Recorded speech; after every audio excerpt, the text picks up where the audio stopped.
சில நிமிடங்களுக்கு முன்பாக ஐடிசி கிராண்ட் ஷோலா ஹோட்டலுக்கு வந்தடைந்தார் அமித்ஷா. இன்னும் சற்று நேரத்தில் திரையில் நீங்கள் பார்க்கக்கூடிய இந்த அரங்கத்தில் தான் பத்திரிகையாளர் சந்திப்பு நடைபெற இருக்கிறது. இது தற்போது ஏற்பாடாகி இருக்கக்கூடிய காட்சி.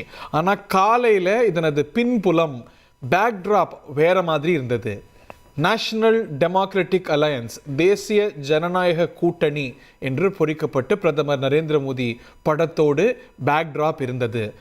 காலையே கூட இந்த பேக்ட்ராப் அணைக்கப்பட்டது. ஆனால் இப்பொழுது தயாராகி இருக்கக்கூடிய பேக்ட்ராப் என்னவென்றால், இந்த பத்திரிகையாளர் சந்திப்புக்கு அமித்ஷா இன்னும் சற்று நேரத்தில் வரக்கூடிய நிலையில் மேடையில் பாஜகவுடைய கொடி, தாமரை பூவோடு கூடிய கொடி தான் ப்ரொஜெக்ட் செய்யப்பட்டிருக்கிறது.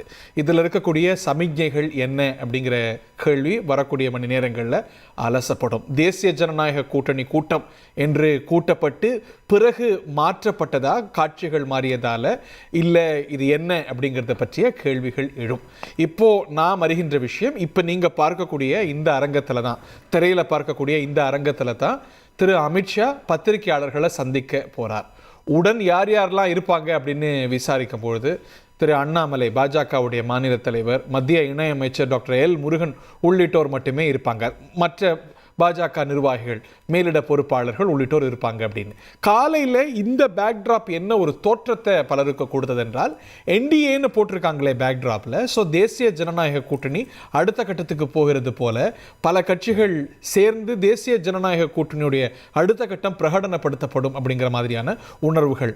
அதிமுக தலைமை வருகிறதோ, பாமக தலைமை வருகிறதோ, மற்ற கட்சிகள் இணைய போகிறாங்களோ அப்படிங்கிற மாதிரியான ஒரு எண்ணத்தை கொடுத்தது இந்த பேக்ட்ராப்.